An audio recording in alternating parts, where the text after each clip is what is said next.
for that. It's overwhelming. Yeah, I love this song. Reckless Love of God. Didn't they do good? Very free. Even Matthew. Very pretty. Very flowery. Amen. I love them. Thank you guys so much. Man, I just want to share with you just for a few minutes, and I won't keep you forever, but I want to keep you for a little while. Talk to you just a little bit about what today is all about. And I'm coming at it a different way than I ever have in my life, and I probably spent more time on this message today than I've spent in a long time. And I even took it home last night after I left here, and just gotta get it right. Gotta get it right. I gotta get it right. Hey, how are you? Okay. Good to see the girls, guys. How are y'all? Amen. God just help me to. I want to get this point across. I want you to understand what God has really done for us. I don't want us to sit there and go, oh, it's another church service. Hallelujah. Yeah, great. Hallelujah. I want God to speak to your spirit today. I hope you came to church today, not just because someone has invited you, but just because God is dealing with your heart. Amen. I want God to be number one, and everybody's like, see, I'm If she poops, she got you. a product of Seminole. I wasn't born here, but I moved here when I was 9 months old. And so this is what I know. Seminole is what I know. My wife, she was born in the old Seminole Hospital. There's a kindergarten there now. But that's where she was born. Born and raised. We are products of Seminole. And we love Seminole. I don't care to ever move anywhere. I've been to a lot of places in my life, been halfway around the world. And home is home. Home is home. Amen. My calling is here. I love it. And God help me, I love this place.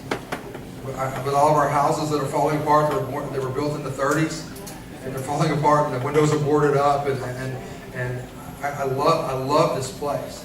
I took my brother-in-law around the neighborhood. I grew up here. I grew up 2 blocks from here, matter of fact, 2 blocks north of here. And that's where I grew up. And I took my brother-in-law a little trip around my neighborhood. I said, this is all you know. But it wasn't always like this. When I was a kid, there were kids everywhere. When I was a kid, there were adults, there were families everywhere. There wasn't just boarded up houses and people that rent houses and things. It was families, it was a community. It wasn't always like this. And so sometimes I look at my city and I think, man, it's really getting dark.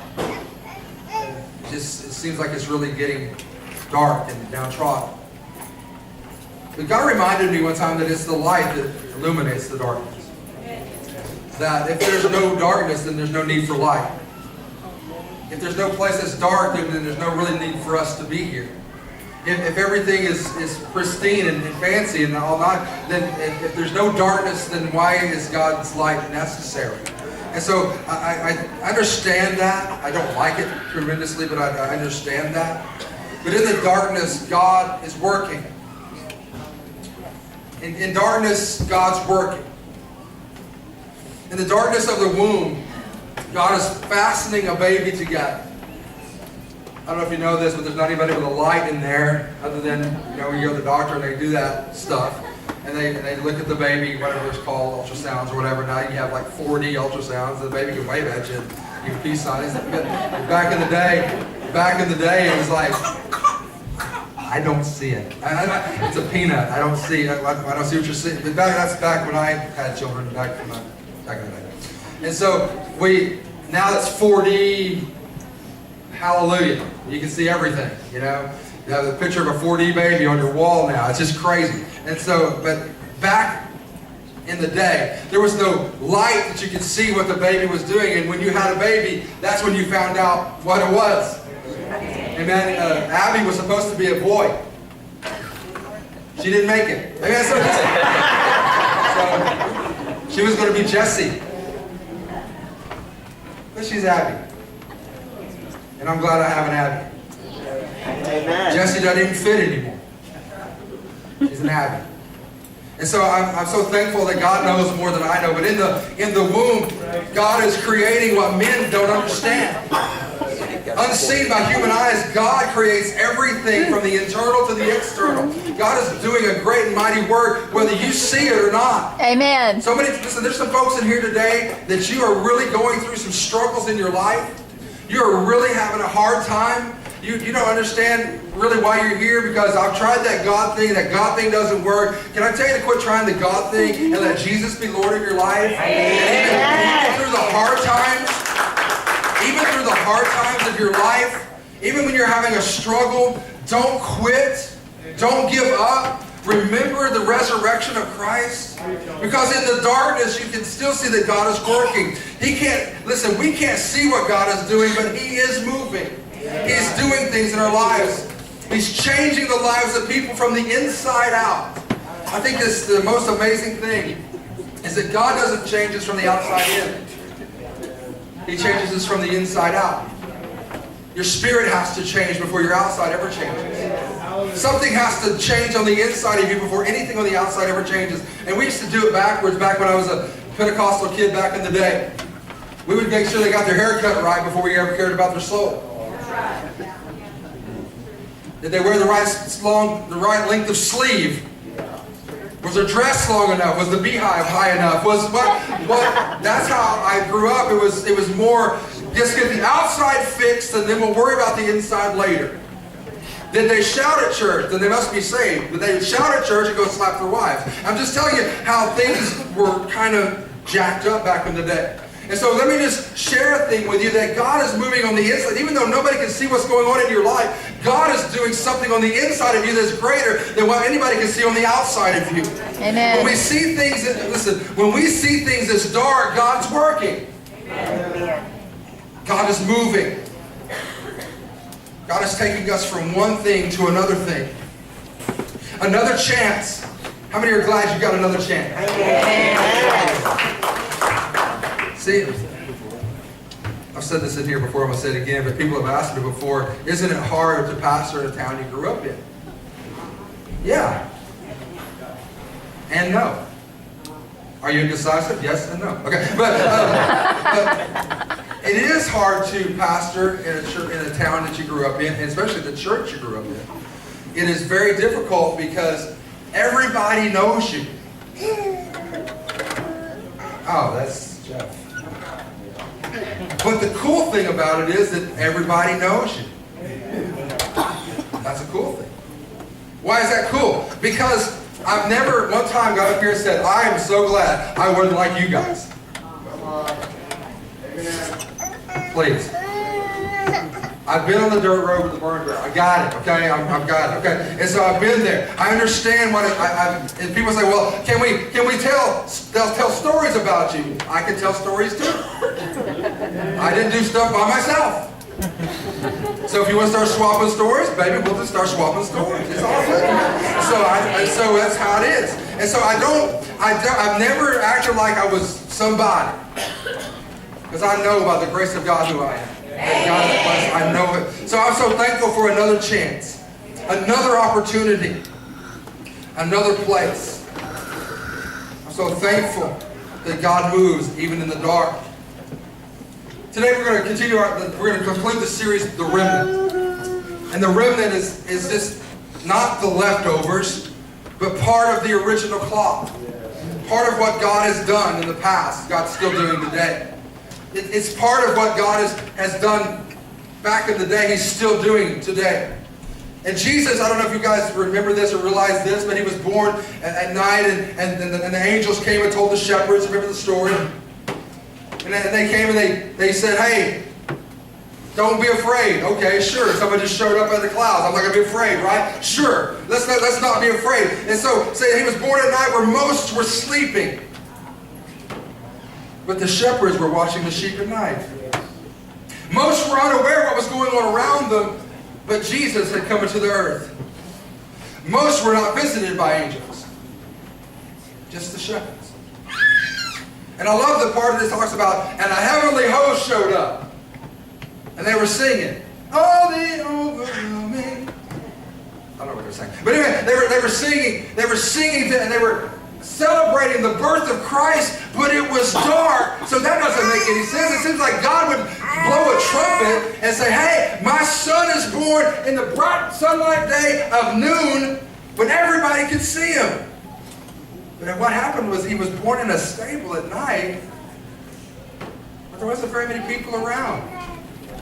Horses, cows, chickens, ducks, pigs. So, not pigs. So, understand this, that God did not blow a trumpet and say, boom, here he is. He was born, he was working at night. Most were sleeping, they had their eyes, they closed their eyes at the very time that God was showing the wise men where to go. See, at the very time that it's dark around you, God is showing you something in some place that you should go. Okay, what do you mean by that? This is what I mean. When it's dark, sometimes all we can see is the dark. When it's dark in our lives, it seems like all we can ever see is the darkness. We can't see that there's a light shining in the window. We can't see that there's a light ahead of us. And we don't understand that there's absolutely light shining from somewhere, because all we can see is the darkness. But let me share a couple of things with you. In the darkness, the wise men from the east followed a star. God put a signpost up ahead. It's a signpost. And said, listen, if you will follow this star, listen, I understand that some stars can be seen during the day, but those are very rare. But I understand that Jesus' star was very rare. But these men were wise, and they studied the stars, and they studied, wait a minute, where'd that one come from? And they knew the scripture. And so what they did is they used the scripture and they studied to show them a signpost of where they're supposed to go. And they followed after him. And so us as Christians and men and women of God, we are supposed to be a signpost. We're supposed to study the scriptures and be that star, be that light to shine to Jesus. Because if we don't do it, who's going to do it? Look at me. Look at my nose. Oh, sorry, tooth pastor. But look at me for just a second. If the church doesn't rise up and be the church, who's going to do it? Who's going to point to Jesus if nobody is pointing to Jesus? Most people were sleeping. God can't be speaking now, most people would say, because it's too dark. God's still speaking. Stars come out at night. And all my people from the 80s, what else come out at night? The freaks come out at night. Okay. And so, listen, so the stars come out at night. Sorry, I have flashbacks. There are some that can be seen during the day, but mostly the stars come out at night. The wise men were guided by a star. They were warned by Herod in a dream, so they must have been sleeping. They're warned about Herod in a dream. Joseph was warned in a dream about taking Jesus and Mary and going to Egypt. So he took them by night into Egypt. That's Matthew chapter 2, 12 through 14, if you want to read it. Things that go bump in the night kind of scare us a little bit. You know, have you seen the movie trailer now that's on TV, The Intruder? But the guy who sold the house, now he's in their house. Do you guys watch sports at all? Okay, and so, anyway. I probably saw that commercial 25 times watching one basketball game last night. So anyway, it's called The Intruder. Anyway, he's in their house and the guy's sleeping. He said, I keep hearing noises in the house. And it's dark and they're sleeping. So things that go bump in the night kind of scare us. We look at night as a scary thing, but God sees it as an opportunity. Amen. See, sometimes we can't, when the sun is shining and things are good and we tiptoeing through the tulips, we don't need God. God, we're good. I don't need you. I got this thing covered. Oh, I got this. We got money in the bank. Bills are paid. Kids are well. Wife's doing good. Kids are, everything's great, fantastic. And we don't ever want to say that, but the truth of the matter is, sometimes we treat God like we don't need Him. Okay. It's amazing to me that sometimes we will not pray until something blows up. God help me. God, won't you help me? We fall on our face before God when something blows up. But we're quick to forget to do that when everything's going smoothly. Things go well in the night, scare us. We look at night as a scary thing, but God says, you know what? This is another opportunity for me. It's just another time for me to come and bless you and do something for you and take you from this place to that place. Is anybody with me today? It's an opportunity to take you from here to here. But God, I've been trying to get there all my life and I can't get there. Then get out of my way and let me take you there. The problem is we get in God's way. Because we don't need Him, right? Oh, I don't need God. Everything's good. Kids ain't pregnant. They're not married. And they think God ain't pregnant too. They aren't sick. God, I don't need you. I got this thing. We don't verbalize it, but our actions show it. God uses the dark to speak salvation to a Pharisee. If you have your Bible, turn to John chapter 3, verse 1 through 3. I'm going to throw you some scripture just so you can say I did. There's a man of the Pharisees named Nicodemus, a ruler of the Jews. He was a what? Ruler, okay. And he came to Jesus by when? And said to him, Rabbi, we know that thou art a teacher come from God, and for no man can do these miracles that thou doest except God be with him. Jesus answered and said unto him, Verily, verily, I say unto thee, except a man be born again, he cannot see the kingdom of God. So God used nighttime to present the light of Jesus. God used a night meeting when everybody else was not around, because Nicodemus didn't want everybody to see him talking to Jesus. You ever have one of those people that you don't want everybody to see you talking? Okay, and so you have somebody that you don't really want anybody to know that you know. All right. Anyway, I'm sorry. I'm just talking about me. And so, but you talk to them when nobody else knows, right? And you're polite to them, but you're not really looking to hang out at Pizza Hut, right? Come on, somebody help me just a minute. You're not really looking to be seen at the newest Mexican restaurant in Seminole. You're not really looking for everybody to know that you guys are talking. Okay, let's break it down this way. How many of y'all who are talking to somebody don't want everybody to know that you're talking to that person? Amen. Steve looked just right at Casey. Okay, so just twice. And so, I don't want everybody to know that we're talking. Why? Because I'm kind of iffy on this thing. But the problem is, guys, she's the same way. She don't know if she wants everybody to know you're talking to her too. And so the thing is, you don't really, you have an opportunity. Throw that scripture back up for me. You have an opportunity, verse 3. You have an opportunity, but here's the deal. Do you really want everybody to know that you know Jesus? Yes. Why? Because if everybody knows, or they expect me to act like I know Jesus. Amen. Somebody help me. Somebody help a white boy preach today. Okay? Just help me.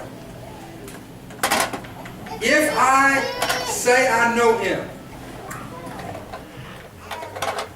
and they take him and try to crucify him, then I got to deny him. Oh. Or I got to run. Or I could be John and stay. You think about it, 1 out of 12 stay.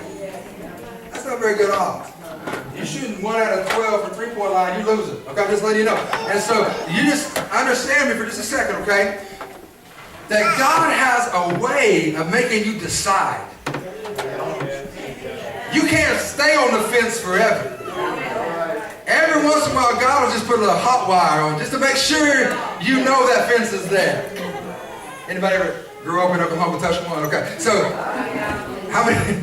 We're so stupid. How many when you were kids dared each other to touch it? Oh yeah, that was great. Okay, you were a sissy if you wouldn't touch it. Amen. So it was great. Well, listen. This is the same dude that we used to have BB gun fight stuff. So it's all good. So listen. So y'all didn't grow up in the hard streets of Seminole like I did. So listen. He used the dark. A night meeting. A time when nobody else was around. When Nicodemus didn't want everybody to know, he knew him. If I say I know him, then I can't be a leader of the Jews anymore. If I say I know him, then I can't be part of the lead of the sect because they'll throw me out. And let me ask you this question. In your circle of friends, if you say you know him, how do they react to that? Come on. It was the dark they set when they came to get Jesus. It was in the dark when they came to the garden to get him. It was a nighttime thing when they came and they came and Judas came and kissed him and he said, Judas, you betrayed the Son of Man with a kiss? It was at night when Peter took a sword and tried to cut dude's head off, but missed and just hit his ear. He didn't go. I said, let me see if I can get his ear. No, he was swinging for the fence, baby. And dude just ducked. And Jesus heals his ear. Remember in the garden? Now for me, I'm done. Y'all take him if you want to, but he healed me, I'm good. I'm out. I'm out. That proves to me he is who he says he is. I'm good. But the world was dark. The world was dark. The earth was dark. And listen to him in just a second, please. In the dark, God's doing something. Don't be afraid of the dark. It's just what God is doing. The world was dark when Jesus cried, "It is finished," and gave up the ghost. The earth shook, trembled. The veil of the temple was torn from the top to the bottom. What is the veil of the temple? It was where the holies of holies was. And now everybody has access to God. And not just the high priest. Why? Because he's the high priest. It seemed hopeless. Can you imagine you followed Jesus for 3.5 years? Can you imagine Mary, who's followed him all his life? See, sometimes we forget that Jesus' mother Mary wasn't just his mother, but she was the disciple of Jesus. I know she's not listed in the 12. But even in the upper room, she's listed. Even in the upper room experience, so she followed Jesus for 33.5 years. He was always.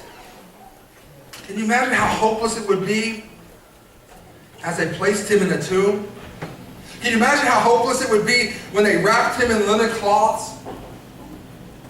This is the Savior of the world? And a cross did him in? 2 pieces of wood and 3 nails and an army did it? I thought he was the King of the Jews. I thought he was all this. I thought he was the Savior of the world. Can you imagine the darkness in the world when they rolled that stone across the front of the tomb and it went boom?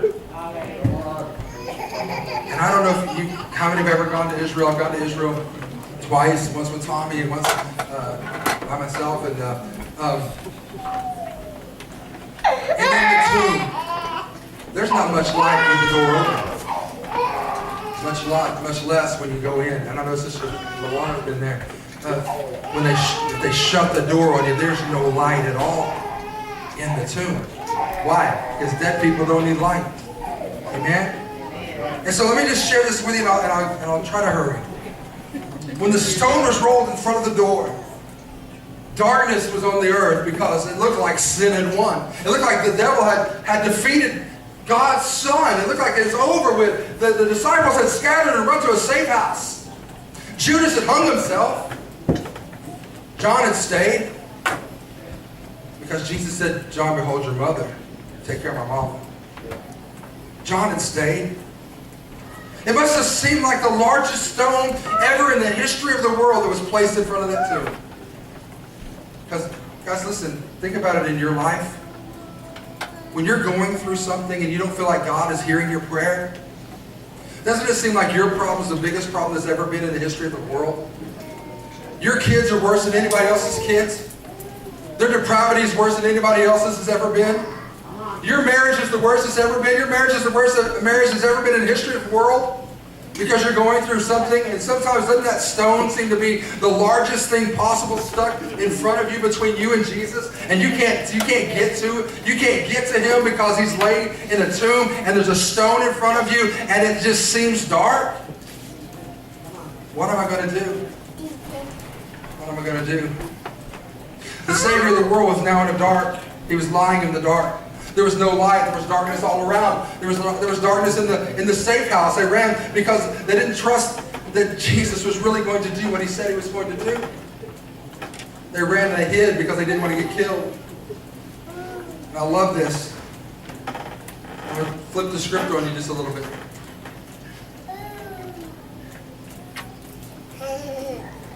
I'm going to flip the script on you just a little bit. Jesus was born at night, but the light shone around the shepherds. Come on with me. Jesus was born at night, but there was a star pointing some wise men to him. Jesus was born in the dark, but there was a move going on, in something going on inside that tomb. The wise men found Jesus by following a star, light shining around. It's a star, man. We put it on our Christmas trees. Those that believe in Christmas trees. If you don't, I'm sorry. If you don't put an angel, you put a star. It was a star. It was something. Nicodemus was spiritually and physically in the dark. And he came to Jesus, and Jesus shared with him the light of salvation. Lest a man be born again, he would not enter into the kingdom of God. Well, how can I be reborn into my mother? He said, no, you don't understand. And he began to tell him exactly what salvation was all about. Not everybody was present at his birth. Not everybody was present at his birth. Do you realize, and I'll throw this at you and I'll leave you alone, but do you realize that the apostles were taken at night and put into a common prison? And it was at night that the angel of the Lord came and opened the gates of the jail. It was at dark when God was moving. They were in jail, and it was the light of day that they began to be again at the temple. At first crack dawn, they were there in the temple again preaching the gospel. It was at night that they got set free. In the dark. Not everybody was present at his birth, and all men found him. Not all men found him, but the wise men found him. Not all men were at the foot of the cross, but there was a John at the foot of the cross. Not all gave him a place to lay his body. But Joseph said, can I have it? Can I have his body? After all this stuff, now I find a friend of Jesus. Can I have it? I would like to lay his body. Not all saw the angels in the garden. Not all saw the angels, but some saw the angels. It was a remnant of people. Small gathering. There were not 5,000 shepherds. There were a few shepherds. There were not, we don't know how many wise men there were. We know we had 3 gifts, but I'm just saying there probably wasn't 20,000 wise men. There were a few wise men that found him. There was one man, one disciple named John that stood at the foot of the cross. There was a remnant. There was one mother and the other Mary and John. It wasn't everybody that went to the garden that morning when Jesus resurrected. It was Mary, the other Mary. And there were the angels that were there. Not everybody saw, but a remnant of people saw. So it was a remnant of people who were witnesses. Can we say witnesses? There were just a remnant of people who were witnesses, but it's been a multitude of people who have seen. Come on, help me. I don't know who you are today. I don't know what you're going through in your life today, but can I share this with you? Your life may seem like the darkest it's ever been. You have things in your life that you cannot deal with. You're self-medicating. You're doing things that you never thought you would do, and nobody knows. I know this is the goofiest Easter message ever, but this is what God laid on my heart. Good preaching, brother. You're self-medicating with alcohol, prescription drugs. You think you're not a drug addict because your name is on the label. That doesn't mean anything. Nobody knows your habit. If anybody did know, you feel like they would shun you. Can I tell you this? That God knows. And He hasn't shunned you. And He doesn't not love you. God knows everything that's going on in your life. Maybe you feel like nobody cares about you. Maybe you feel like no one loves you. Maybe you feel like that God has forsaken you. And how come my family is not like their family? Can I share something with you? You don't know their family. You don't know that mom and dad are sleeping in separate bedrooms. They talk to each other in 6 months, but they come to church like, y'all be blessed now, y'all be blessed. But the truth of the matter is they're fighting inside that house. So not everybody's life is peaches and cream. I don't care what they portray. I don't care. Click no, hashtag no filter, hashtag liar. Okay, and so it's amazing to me. It's amazing to me. Hashtag no filter. You ain't look like that in your entire life.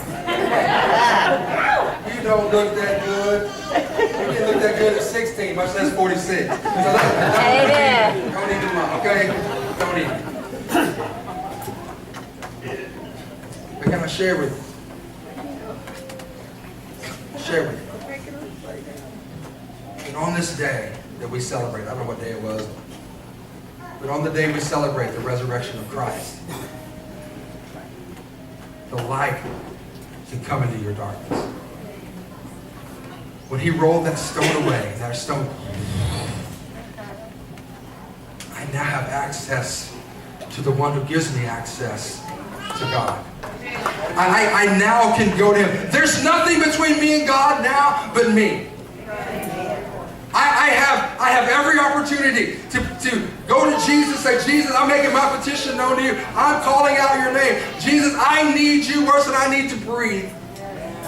And you know what he does? He gives me access to my Father, my Heavenly Father. Without even thinking about it, he gives me access to my Heavenly Father because he paid a price that I couldn't pay. He did something that I couldn't do. And he did something that I deserved, that he took the punishment for. See, I believe this, and maybe you don't believe this, but this is how I believe.